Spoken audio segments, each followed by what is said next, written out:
Hello! You startled me. Wasn't expecting you. Okay, so slime. Oh, actually before slime, a couple other orders of business.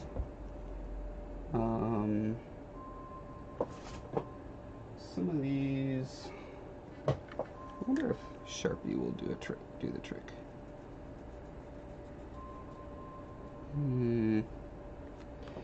I would like these to be glossy black to begin with. And it doesn't say flat on it. I tend to almost always get flat black because the stuff I'm painting, I don't want it to look plasticky and shiny. But in this case, I want it to. So the little glob painting I was doing last time, I feel like it turned out well. I like it how it is. The globs are like semi-translucent. Some are more clear than others, and I like that variety fine. And delete this saying congrats on the table at NorwestCon. Yes, I was getting really nervous that I signed up for it back in October.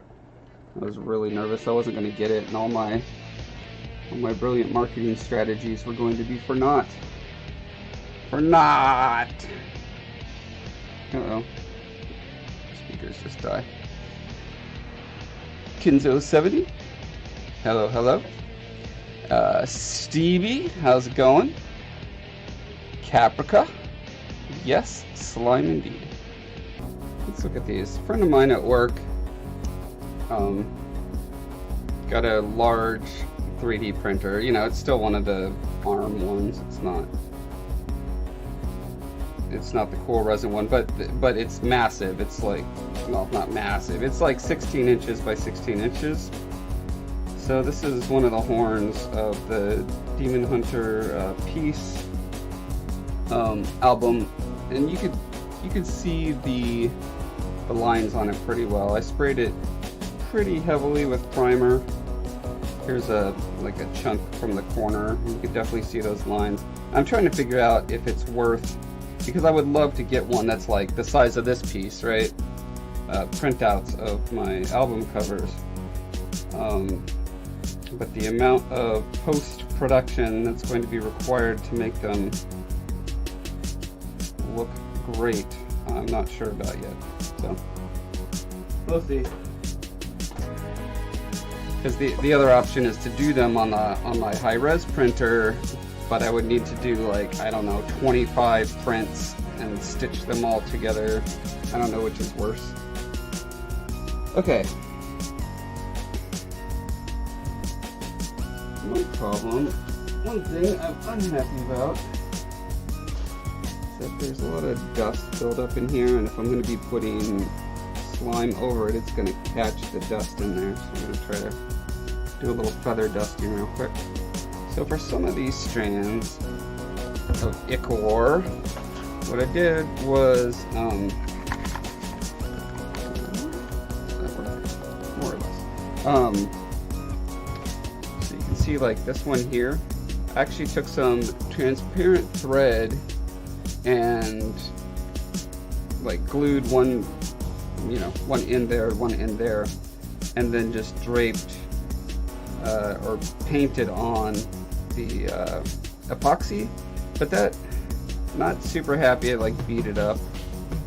That's not really the look that I wanted. I was having a lot better luck with just using hot glue strings, which are much weaker, but I mean, they've held up for a year, and I've been moving it around and tearing it apart, and they're mostly holding up, so I think they're not as weak as I may have previously assumed. Papa, can you see me? Yeah, and you can see all the beautiful garbage as well. Perfect. Yeah, see all that foam? That is what is making my life out here a living nightmare. It's just everywhere. Stacks and stacks of it. It's ridiculous. So I need it upright because gravity is going to pull the the slime strings down, and I don't want it going the wrong way. Okay, one sec. Okay, quick shout outs. We've got on Twitch, Parsec3D, on YouTube, Annette Smith, Manly Pedro 75. Hopefully he was born in 75 because that's the best year to be born. Utko Yilmaz, Hales Green, Kelvin Castro. On Twitch we've got Avin Lyon, Avignon, maybe. YouTube we've got Christopher Parsman. We've got Benjamin Grisel, Jane, Constantine, Elise, Mark Brown just uploaded a video, but that doesn't go on there. But you should check him out. He's pretty much the best game design channel out there. Nizri Parker, Terry Rowe, Marilyn Gonzalez, Jasmine Spears, Alex Baker, Gary Haynes. On Twitch we've got Catmanboy0. Love me some Catmanboy. Michael on YouTube, Michael DeCraft. A. Carvalho, Marcio Duarte, I love butchering these names, Mark Bornhoft, and finally, Jao Imo I did my best, you guys. I mean, not really, but I did my best given the time constraints.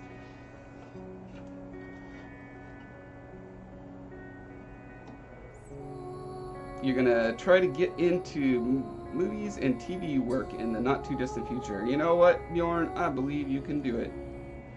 I believe in you. From what I've seen, you are a diligent, passionate, talented individual who has the grit and determination to do that sort of thing. So I'm rooting for you, man. Hopefully at some point you'll be working on my Tales from Talifar TV series. In all seriousness though, we're going to keep in touch because costume and armor design is not my strength, and I often have questions because I'm trying to make my world design so absolutely like as realistic as possible, and so much armor design just doesn't care about that at all, because it's easier not to think about it. But yeah, I often have like, can this kind of pauldron actually exist kind of questions. So I will be hitting you up in the future for sure.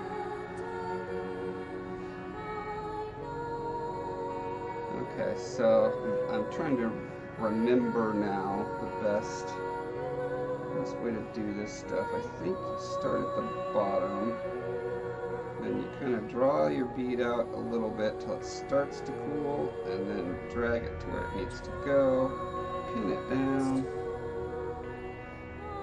Yeah. Bottom to top, not top to bottom. I have a couple of friends who moved down to Houston, and one of the coolest things about it, besides the constant threat of flooding and hurricane, is the rent is just ridiculously cheap compared to here.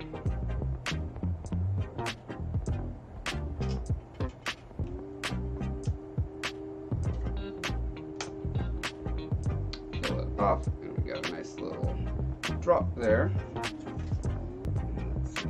Where needs a drop? This guy needs a drop. Needs a drop coming right off of his tongue.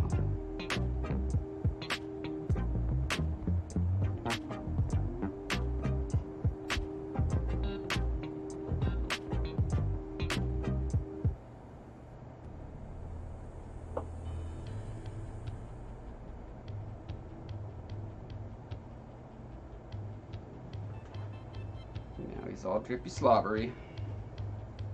Hurrah. Now I'm trying to remember, I think that if I try to do a second strand over it, that'll just melt the first one. But maybe if I let it cool enough, it will merge. We'll see.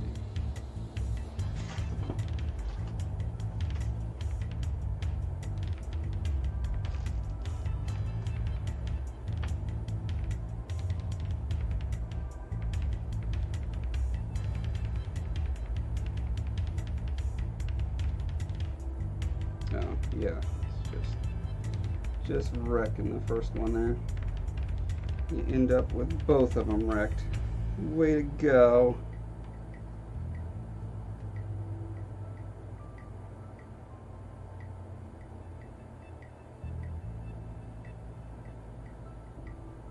This might be a good candidate for a thread.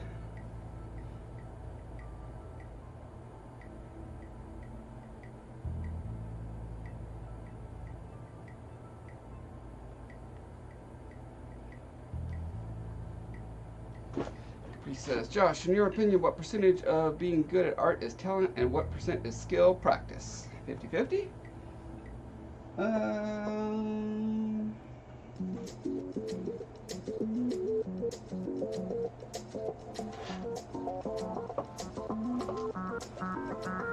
have no idea. I certainly know that the more I practice, the better I get, and the more happy I am, so it's like a virtuous cycle. So I do more art, so I get better, so I'm happier with it, so I do more art, so I get, you know. I think maybe there's a critical threshold you have to get to, and if you don't have the natural talent at all to begin with, although there are people who are just kind of either delusional or just don't care how good their stuff is, and they just enjoy the process, and that's totally legit too, and so they can kind of go through that same virtuous cycle, and maybe they do get better. I don't know, it's pretty hard to disambiguate. Clear thread, that's what I was gonna get. Jordan says, for most people, I think it's 90-10, but the people that get really good are more interested in putting in the time to grind through the rough start. Yep. The natural born talents in the art world are pretty few and far between. Yeah, I mean, it's a spectrum. There's some people who just, through no fault or merit of their own, are just like effortlessly good at some particular skill, right? And then there are others who have to work really hard to get to that same level.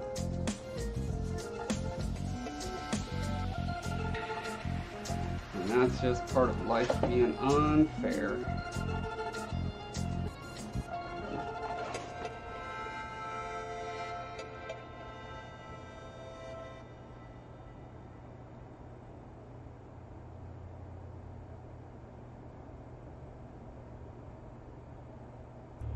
I mean, you have that same thing with like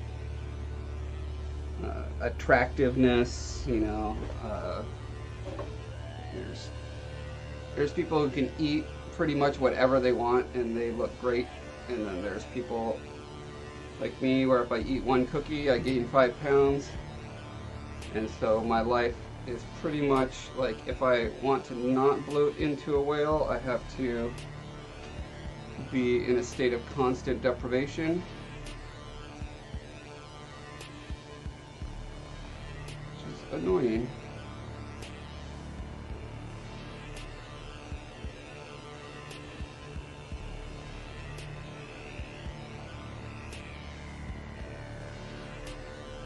This is just a mess here. At some point, all these strands were beautiful, but all the mucking around broke so many of them. Looks like reconnecting them is not a really valid option.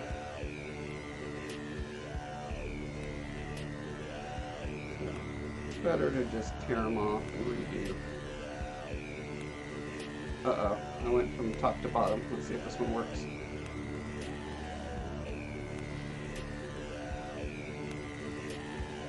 Yeah. That one actually turned out pretty good.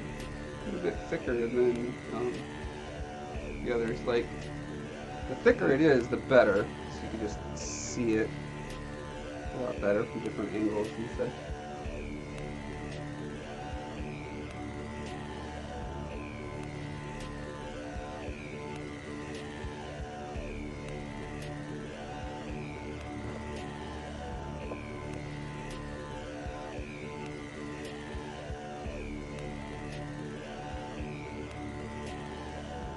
Did you always have an aptitude for art, Josh?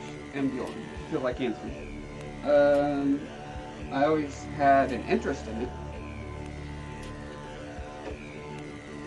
Just creating in general, whether it was art or stories or scenarios, adventures I would go on with my friends. I was always kind of the DM.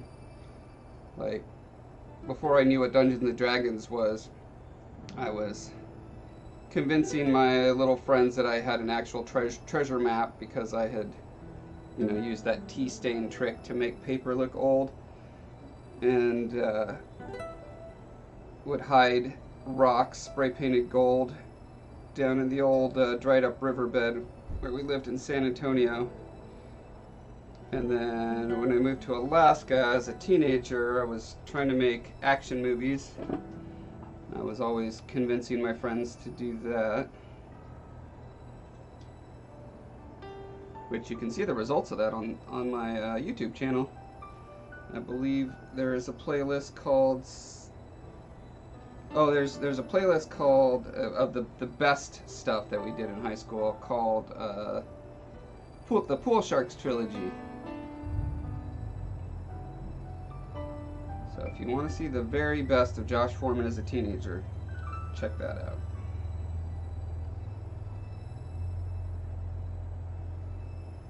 I started a band in high school. Well, right after high school, actually. The other kids were still in high school, and then sadly, before we had a chance to record our first album, I had got married and moved down to Seattle to go to art school. So I only got to, I was the vocalist for the band, and when I left, the bassist took over vocals, and when they recorded their album, he was the vocalist, but it was still all my terrible lyrics.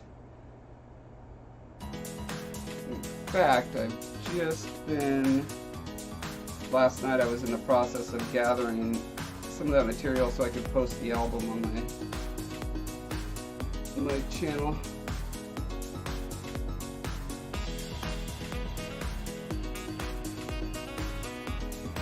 Oh yeah, have fun. It's so the story behind what's on my channel is, we recorded the video, and this was the early 90s, so we did not have access to editing equipment at all. So it was all done with in-camera edits. And then when my friend, who is the guy I'm beating up and getting beat up by in those movies, he got married, 10 years ago. And that gave me a good excuse to go back in now that we have computer editing and actually do edits, add music and sound effects and all that kind of stuff. So it's a mix between stuff we did in high school and then editing work that I did as a late 20s adult, maybe early 30s.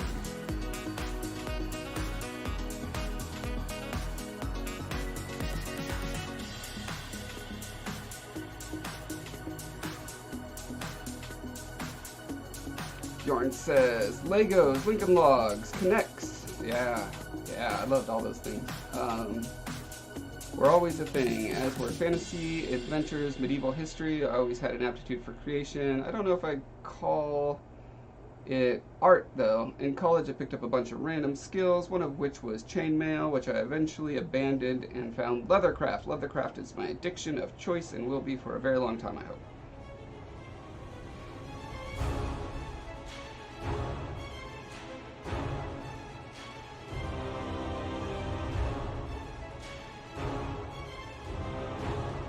I doubt I'm going to be able to pull off this particular string, but if I can, I'm going to be really excited. Oh, and I just broke another string trying to do love to get an arc to go from there. Nope. Here. Oh, so close.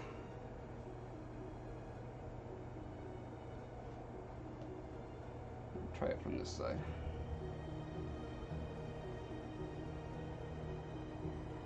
No, no, no. Ah.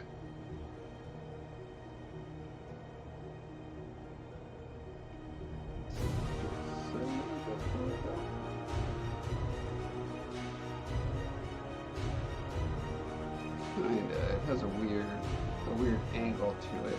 I'm not a fan. Oh, there we go. It was just stuck to this little slobber. Nice.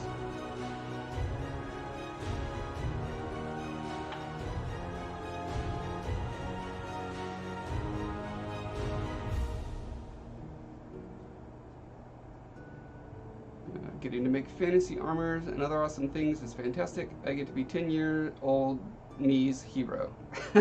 Yep. Hey, good night, Sigrid. Thanks for stopping by.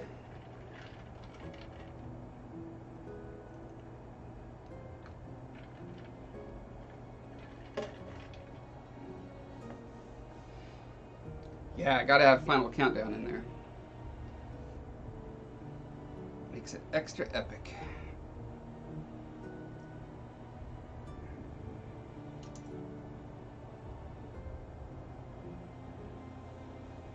Kinzo says, keep up the good work. Gotta go get up at 3 a.m. driving to London. Night all.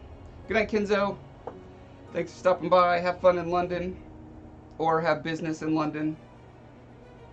Whichever your purpose is.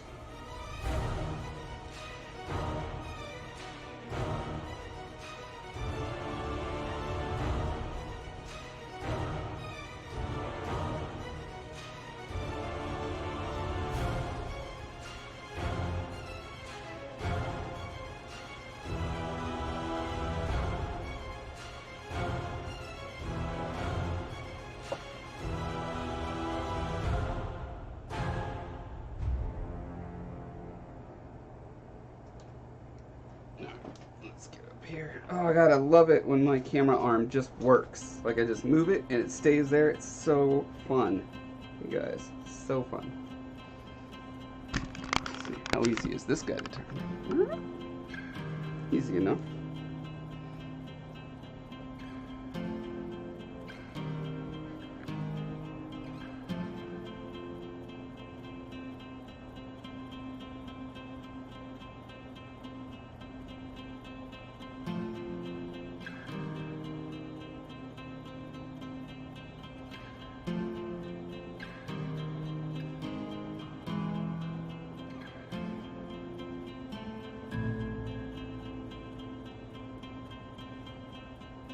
Oh man, it's working so well.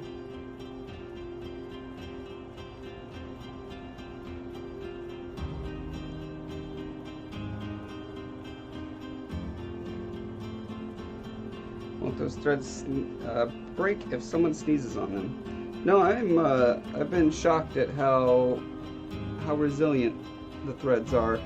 I mean, I don't know if you saw the streams where I ripped this entire head face thing off and was like hammering all over it trying to break it off and stuff, and most of the threads actually held up, so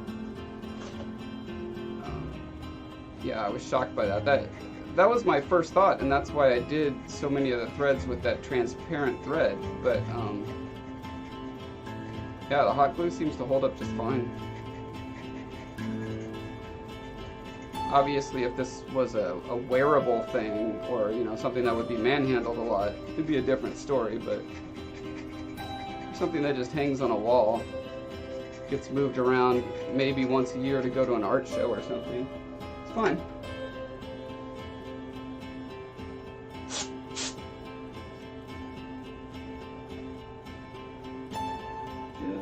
fine.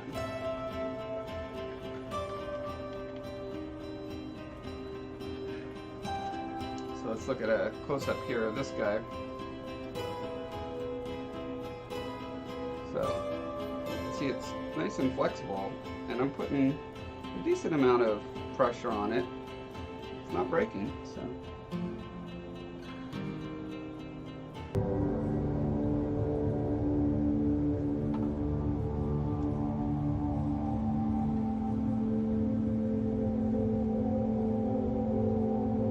Oh, let's not forget Mr. Spider.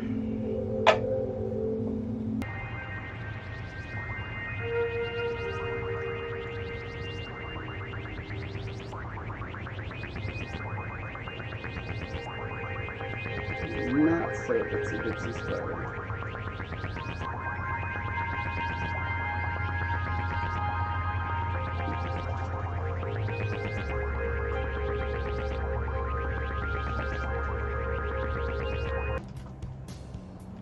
Okay, so I'm using this stuff. 210 epoxy. Oh, it's from DevCon Home. This was recommended to me by Jordu, the famous Hollywood sculptor.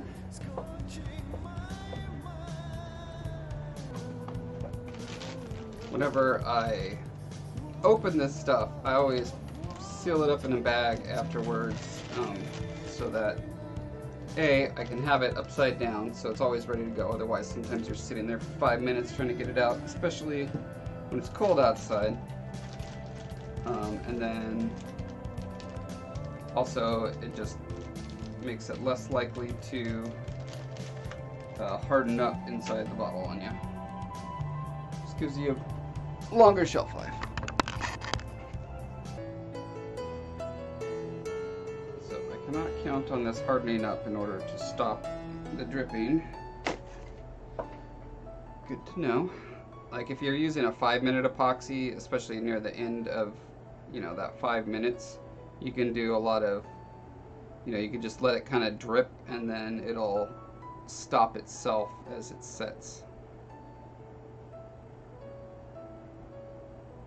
But in this case, these little strands aren't going to last because it's so liquid for so long.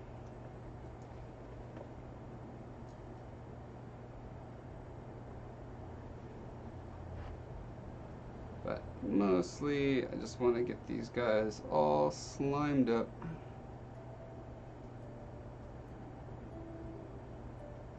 And this stuff makes things super shiny and slimy. Also adds a nice protective hard shell around them.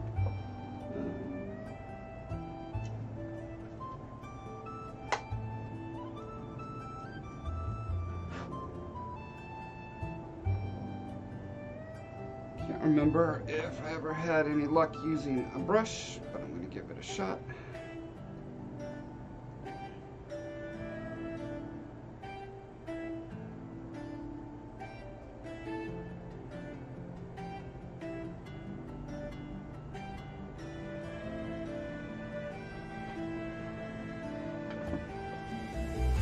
Says, have you had time to game lately? What have you been playing, if so? The answer is no. I put myself on a no game diet until my books are done. Except with the exception of I play about 15 minutes of Dead Cells every morning to wake myself up, just because it gets my adrenaline pumping, and it's way easier to get out of bed after I have a little adrenaline spike. Otherwise, getting out of bed is just torture.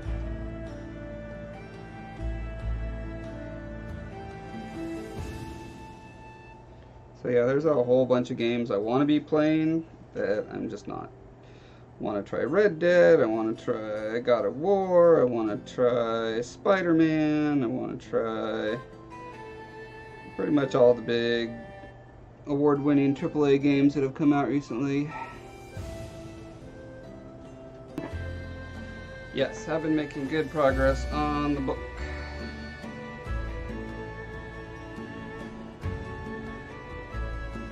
Illustrations are almost done.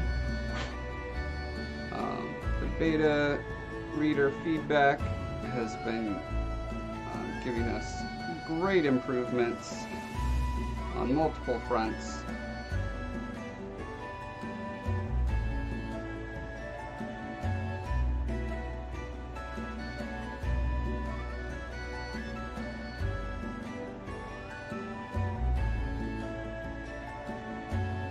doing what I hope is my final pass on book 2 right now, because we want to have all 3 done before we ship the first one, so that we can ship books 2 and 3. You know, since it's a trilogy, we want to make sure those come out in very rapid succession.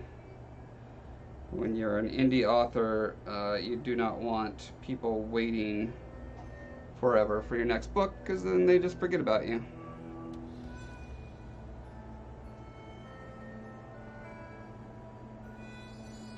Yes, the announced date has been released as April 1st.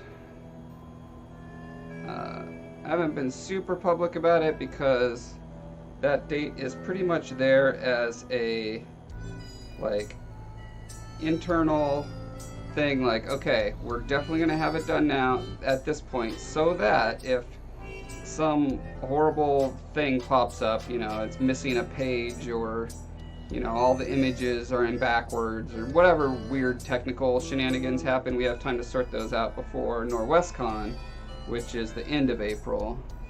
And that's where we're actually going to be, you know, in a physical place with thousands of people walking by, being attracted to come over by my Colossus, and then when they're there, we spring the trap, and we're like, aha, we have books to sell you! Ha-ha! And they'll be like, we are powerless to resist, we must buy your book, because that Colossus is so cool. That's how I assume it's going to work.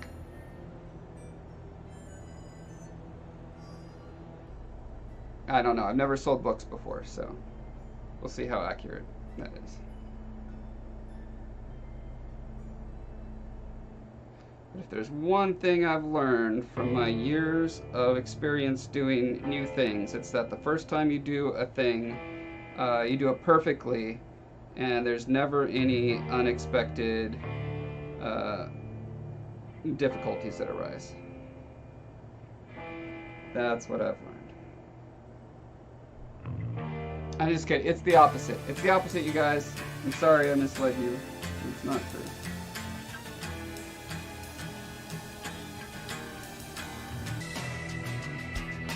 So I think one of the things that strengthens these glue bits is adding the epoxy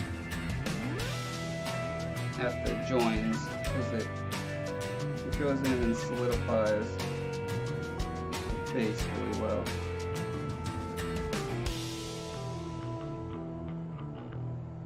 Curious if it's gonna bead up on the hot glue like it did on the thread. I kind of feel like it doesn't.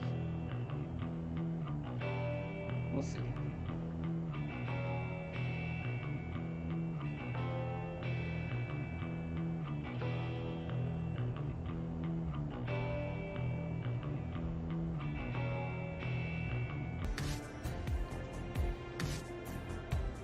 This says has to be out before NorwestCon at least. Yep, absolutely. I will make whatever sacrifices are necessary to make sure that is the case.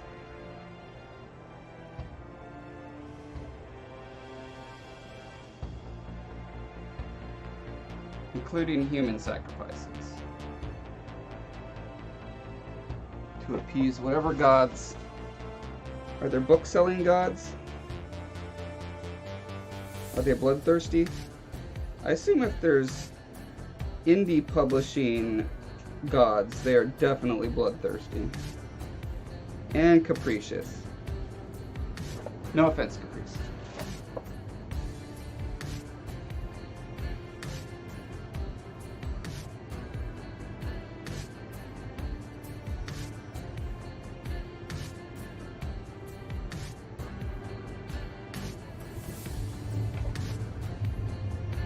Magic Penguin says there are 3 book-selling gods. Only one is bloodthirsty, though. Oh, wow. Yeah, I would trust any theological claims that a Magic Penguin makes. For sure. It says, I can't answer that question about them being bloodthirsty because reasons. Yeah. You don't want to admit to any blood sacrifices in a public space.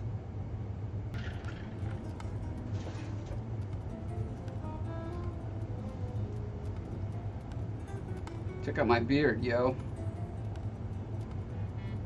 I know you always wanted to be super close, like at a microscopic view of my beard. And now you have the chance. You can see every gray hair in there.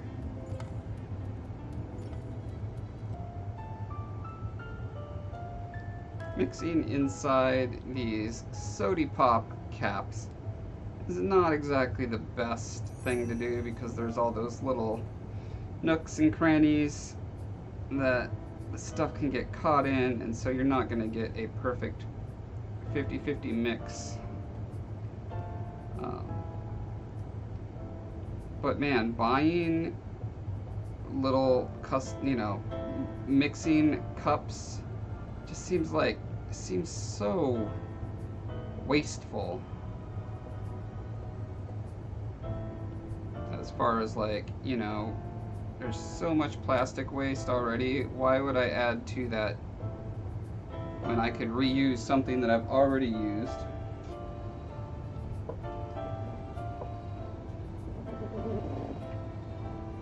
The answer, of course, is to get a higher quality result, but sometimes you gotta listen to your heart.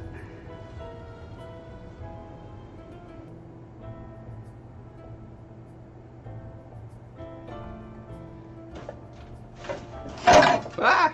I knew it was gonna happen.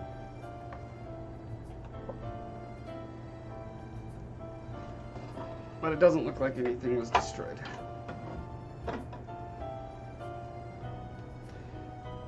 I don't know what kind of wood this is, Caprice. I think it's just, something I got at a thrift shop at some point, like 15 years ago, and it's just been sitting in my garage, and it happened to match the shape of the demon mask that I made so perfectly. I was like, oh man, these things have got to go together.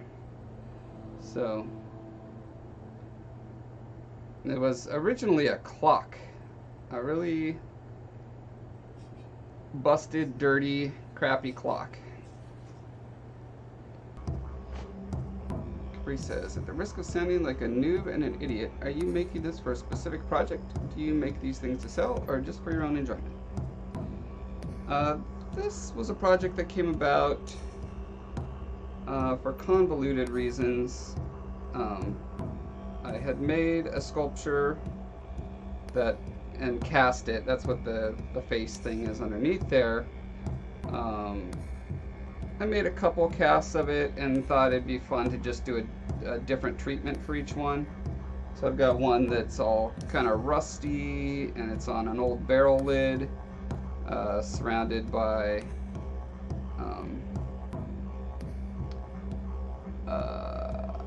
barbed wire.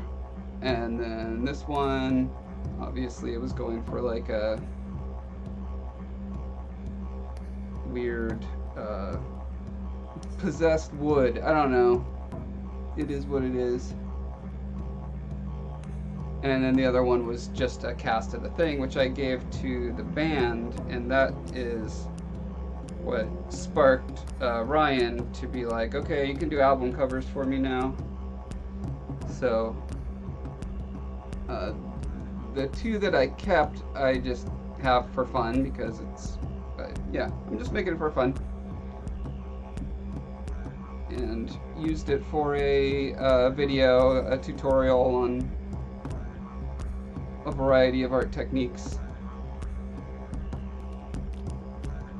And since I'm working on another video about the making of the album covers for the Demon Hunter War and Peace, and so I wanted to get this nicer because the footage that I got of it before was really janky.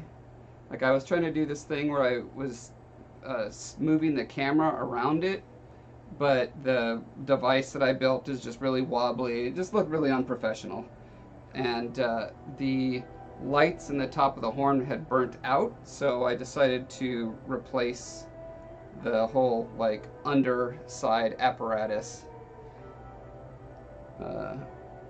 You know, I spent so much time working on it already. I really was like, you know what, I should just have it the way I want it. Crying out loud. I think, you know, as usual, it took a little longer than I had hoped to get it back into place, but hasn't been too crazy. Pretty much, I've done, I don't know, 6 or 7 streams on it, and that's literally all the work that I've done on it, so it hasn't been consuming all the time that I should be spending on other stuff, which is always the fear, right? But, that is a very long answer to a very simple question. Slimy enough now.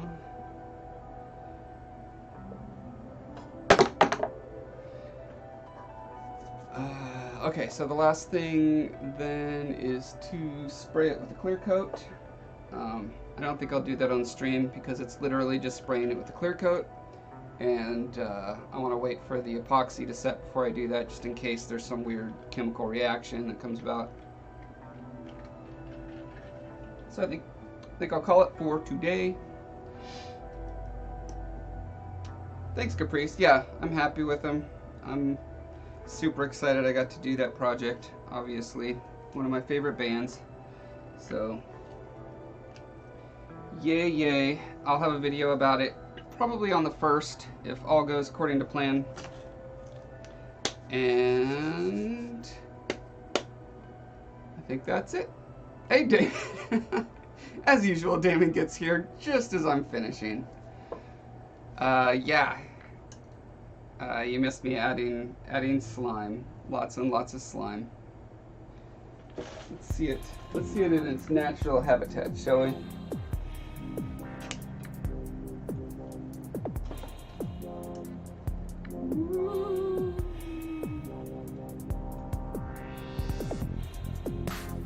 Yeah, Caprice, thanks for stopping by.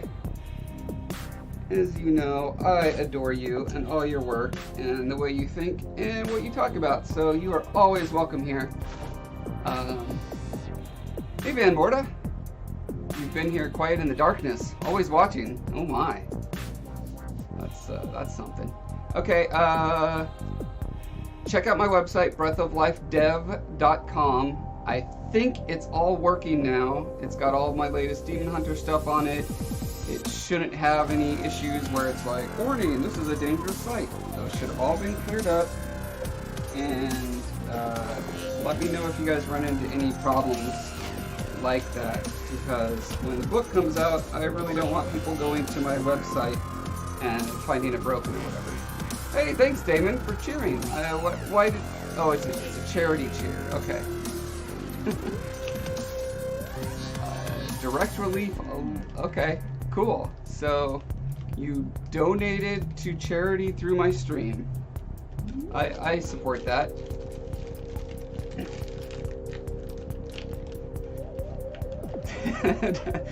Van Morta, if you've already put in your time clicking links for me, you do not have to do it again. I super appreciate that you did it before. And yeah, I mean, it's not like it's that big a deal. I should be doing it all myself anyway. So thank you, everyone. I'll see you on Wednesday, and got nothing else to say. So here's my beard again, and bye.